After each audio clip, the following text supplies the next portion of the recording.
3 કરોડ રૂપિયાથી વધુનો ખર્ચ કરાયો છે। સાધન સામગ્રી અને કાટમાળ ખસેડવા પાછળ ખર્ચો થયો હોય તો વાત સમજાય, પરંતુ 2 દિવસના ડિમોલેશનમાં ચા નાસ્તા અને ભોજન પાછળ તેમજ પાણી અને વિડીયો શૂટિંગ માટે લાખો રૂપિયાનો ખર્ચ થયાના બિલ સ્ટેન્ડિંગ કમિટીમાં મુકાતા જ વિવાદ થયો છે। બિલ તો મેયરે અટકાવી દીધા છે, પરંતુ ચા નાસ્તો અને જમવાના બિલમાં રાજકોટના ધારાસભ્યની ભાગીદારી હોય તેવું લાગી રહ્યું છે, કારણ કે અધિકારીઓએ મૂકેલા બિલના સમર્થનમાં આવ્યા છે।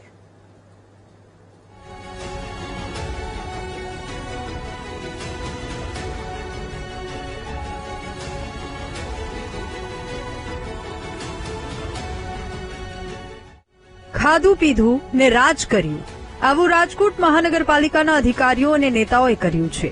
અમે નથી કહેતા, પરંતુ જે બિલો સામે આવ્યા છે તેનો વિવાદ કહે છે।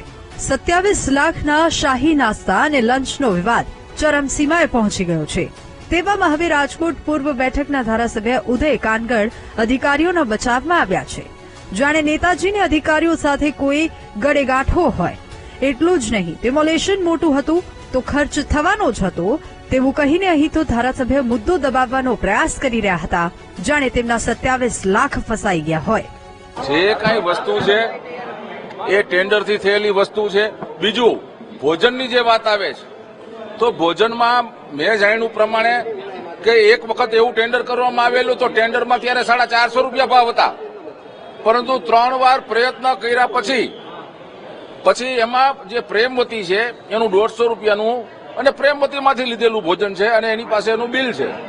અને પ્રેમવતી એક સામાજિક અને ધાર્મિક સંસ્થા છે, એટલે આને કોઈ મેન આવડું મોટું ઓપરેશન થયું છે અને ઓપરેશન થાય ત્યારે ખર્ચો થાય તે સ્વાભાવિક છે।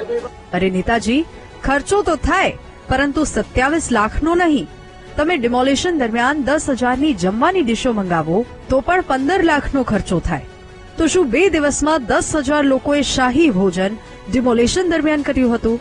અને કાજુ કતરી તો તમે શું ઓર્ડર કરી હતી? જો કે અહીં મુદ્દો માત્ર જમણવાર અને ચા નાસ્તાના બિલનો નથી, પરંતુ તેની સાથે સાથે 12 લાખની પાણીની બોટલ અને 24 લાખના વિડીયોગ્રાફીના બિલનો પણ છે।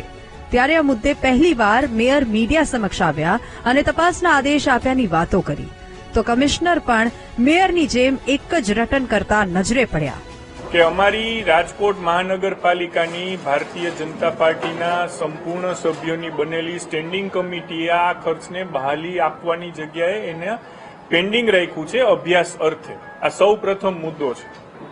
આ જ કોલને ધ્યાનમાં રાખીને મેં મેયર તરીકે કમિશનરશ્રીને સંપૂર્ણ રીતે લેખિતમાં જણાવ્યું છે કે આપ સક્ષમ અધિકારીઓની એક સમિતિ બનાવો અને આ સમિતિ અમને તલસ્પર્શી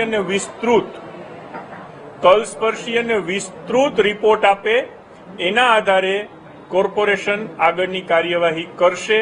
કે અમારા ઓફિસર્સની આજે જ અમને હમણાં જ આપ આવ્યા ને એ જ સમયે મને સૂચના આવી છે માન્ય મેયરશ્રીની, એ જ સૂચના મુજબ અમે અમારા સિનિયર ઓફિસર્સની કમિટી બનાવીશું અને એને ઓર તટસ્થ રાખવા માટે હું આપને પાછું ક્લેરિફાઈ કરું છું કે જે અમારા ડિમોલિશનના મેઇન ઇન્ચાર્જ ઓફિસર હતા, અમારા ઈસ્ટ ઝોનના ડેપ્યુટી કમિશનર શ્રી પ્રતિકભાઈ પટેલ, એ આખા ઓવરઓલ ઇન્ચાર્જ ઓફ ડિમોલિશન હતા એમની જે આ તમામ ઓર્ડર પ્રમાણે, એમને પણ આ કમિટીના સદસ્ય નહીં રહે।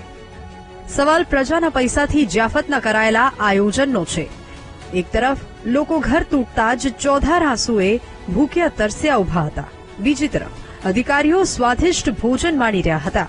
હવે બિલનો વિવાદ ચરમસીમાએ પહોંચી ગયો છે, ત્યારે જોવાનું એ રહેશે કે મનપાની તપાસમાં શું સત્ય સામે આવે છે।